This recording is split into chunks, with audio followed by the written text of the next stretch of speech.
এরাই কি বলে জানেন? এরা ওলি আল্লাহরে বিশ্বাস করে না। এরা কই ওলি আল্লাহর মাজার বলে লাইতে বাঙ্গালাইতো।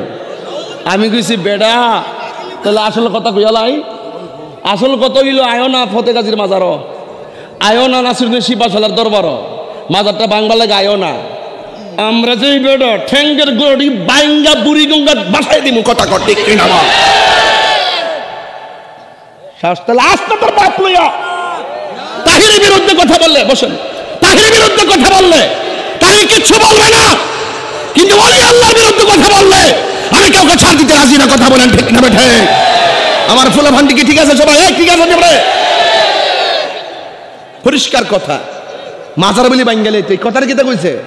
আরে একটা সাধারণ কবর, যে বেটা ওলি আল্লাহ না, সাধারণটা কবর অত লাথি দিতে গেলে তার খবর আছে।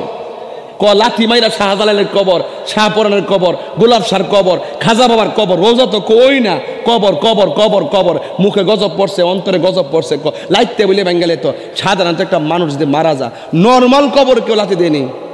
তাহলে এক কিতা শিখাইল? এটা এক কিসের ধর্ম পালন করে, এক কিসের ইসলাম পালন করে? ধর্মের নামে অধর্ম, ধর্মের নামে সন্ত্রাসী, ধর্মের নামে দালাল প্রভাব, ধর্মের নামে উগ্রতা, ধর্মের নামে জঙ্গিবাদিতা, এইগুলা ইসলাম এলাও করে না। এই দেশ সুফিবাদের মাধ্যমে ইসলাম প্রতিষ্ঠিত হয়েছে। কথা বলেন ঠিক কিনা বলা? আমরা সুন্নিরা সুফি দর্শন লালন করি, এই জন্য আমরা মাঝে মারামারি নাই, কাটাকাটি নাই, আছে শুধু ভালোবাসা, আছে নম্রতা, আছে ভদ্রতা, আছে হক কথা, আছে আমাদের ন্যায্য কথা। কথা বলেন ঠিক না বেঠিক? আমার বাবার আপনাদেরকে বলছি, আজকে যারা এখানে বসছেন, কতগুলো মানুষ এখানে বৈশা ওয়াজ শুনতেছেন, আল্লাহর ওলিরা যদি নাই তো আমরা লেংটি ফরতাম আর দুটি ফরলাম হইলে। কথা কোন ঠিক না বেঠিক? বাবা শাহজালালের বাড়ি কি বাংলাদেশে ছিল? কোথায় ছিল? তো আপনি বুঝেন না ব্যাপারটা? কই জানে গেছিলাম ভিতরে ঢুকিনের লাগে। সঙ্গে লাঠি দিয়ে দ্বন্দ্ব করব না, আমরা তাদের সঙ্গে দলিল দিয়া লড়াই করব। কথা কোন ঠিক কিনা?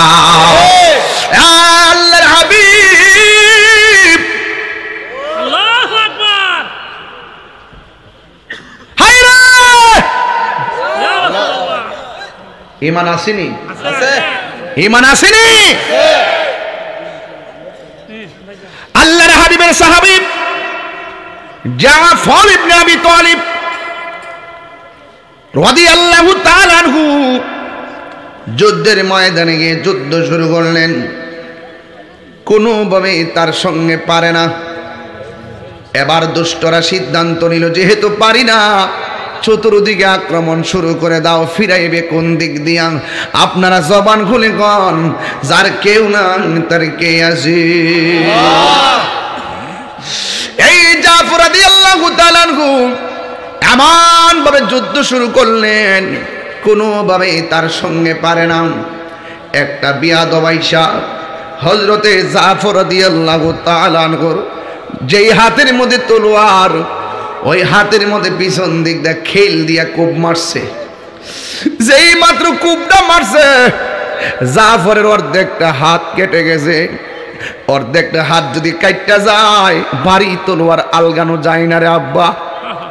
যেই মাত্র হাতটা নড়াচড়া করে, জাফর রাদিয়াল্লাহু তাআলা আনহু বাম হাতের মধ্যে তলোয়ারটা নিয়া তিনি আবার যুদ্ধ শুরু করে দিলেন। আর আমরা ঘরের মধ্যে ঘুমাইয়া ঘুমাইয়া ঘাম জড়াইতে চাই না দিনের জন্য, আর সাহাবীরা জীবন দিয়া দিন কায়েম করে গেছে। কথা বলেন ঠিক কিনা?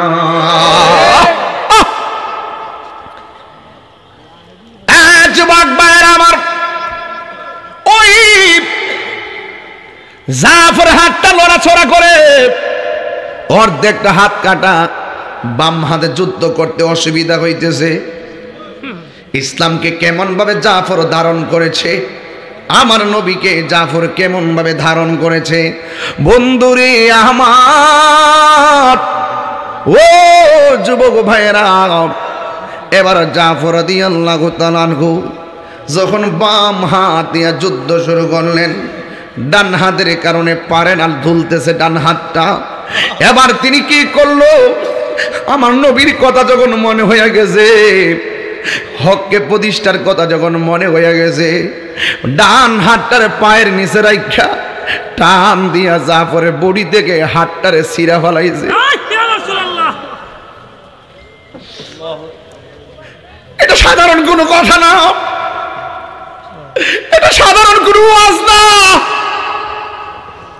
এটা শুধু ঘটনা না, ঘটনা না, এটা আমার জীবনে আপনার জীবনে একটা চেতনার মাইল ফলক। এবার ডান হাতটারে পায়ের নিচে রেখে টান দিয়া ছিঁড়ে ফেলাইয়া বাম হাতের মধ্যে বেড়ার মতন তলোয়ার টানিয়া যুদ্ধ শুরু করে দিল। এমন ভাবে যুদ্ধ শুরু করলো, বিয়াদবরা দেখতেছে আগের চাইতে জাফরের শক্তি যেন দ্বিগুণ বেড়ে গেছে। এবার কোনোভাবে এক হাতে কুলাইতেছে না। এবার বিয়াদবরা চতুর্মুখে এমন ভাবে জাফরের উপরে ঝাঁপাইয়া পড়লো। বাম হাতের মধ্যে একটা কূপ মারছে, একটা কূপ দিয়া জাফরের বডি থেকে বাম হাতটারে আলাদা কইরা ফেলাইছে, তলোয়ারটা উইরা যাইয়া পড়ছে। এরপরে জাফরের দুইটা হাত নাই। দেখেন কেমন প্রেমিক, ওই জাফরে দৌড়াইয়া যাইয়া তলোয়ারটারে কামড় দিয়া দাঁড়াইয়া গেছে। কামড় দিয়া ধরছে, ধৈরা এমন ভাবে দাঁড়াইয়া গেছে। এরপরে বেয়াদবরা গায়ের একের পর আঘাতের পর আঘাত ছিন্ন ভিন্ন করে ফেলে দিয়েছে। সাহাবীরা বলতেছেন, আমরা দেখলাম জাফর দুনিয়া থেকে বিদায় হয়ে গেছে, তার গায়ের ভিতরে 50টা তীরের আঘাত লাগছে, কূপ লাগছে, একটা কূপও তার পিছনে লাগে নাই, সবগুলা তার বুকের সামনে লাগছে। এটার নামই হলো বীর মুজাহিদ। কথা বলেন ঠিক কিনা? আল্লাহর হাবিব বলেন, হাসরের ময়দান যেদিন কায়েম হবে গো, ওই কঠিন মুসিবতের সময় সব মানুষ হেঁটে হেঁটে যাবে জান্নাতের ভিতরে। একটা মাত্র প্রেমিক সবার মাথার উপর দিক দিয়া উড়ালতে উড়ালতে যাবে, উড়ালতে উড়ালতে যাবে।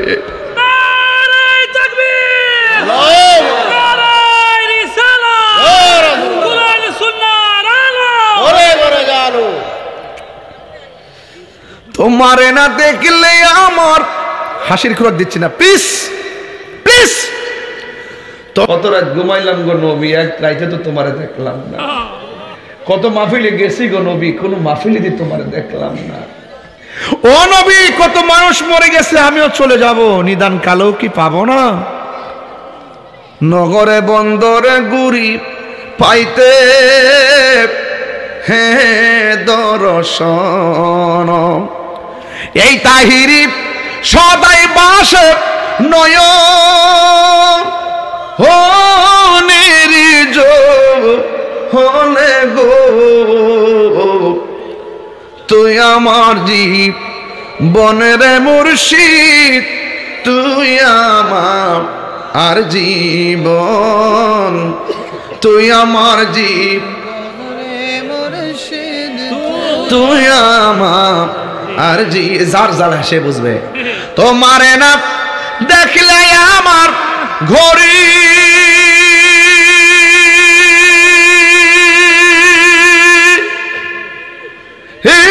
রই না মনে রে, তুই আমার জীব বনের মুর্শিদ, তুই আমার আর জীব। আল্লাহর হাবিব বলেন, উম্মত সবাই যাবে হেঁটে হেঁটে। যেই পাগলটা যুদ্ধের ময়দানে ডান হাত কেটে ফেলেছে, তলোয়ার ছাড়ে নাই, বাম হাত কাইটা ফেলাইছে, তলোয়ার ছাড়ে নাই। এই সাহাবীর দুইটা জায়গার ভিতরে আমার আল্লাহ হাসরের ময়দানে জান্নাতি ডানা, পাখির ডানা লাগাইয়া দিবে। জুরি জুরি কি সুবহানাল্লাহ বলা যাবে না? এর মানে প্রমাণ হয়ে গেল দুনিয়া হলো কষ্টের জায়গা। এই জায়গায় ভোগ করলে আপনি সুখ পাবেন না। এই জায়গায় যত ঘাম জড়াবেন ততই যাজা পাবেন, যত রক্ত জড়াবেন ততই আপনি যাজা পাবেন। ওই সাহাবী যখন শহীদ হয়ে গেছে, আরেকজন সাহাবী যার উপাধি হলো সাইফুন মিন সুয়ুফিল্লাহ, যাকে আমার আল্লাহর তরবারি সমূহের মধ্যে একটা তরবারি বলা হয়। সবাই আমার সাথে বলেন, বন্ধুরা রে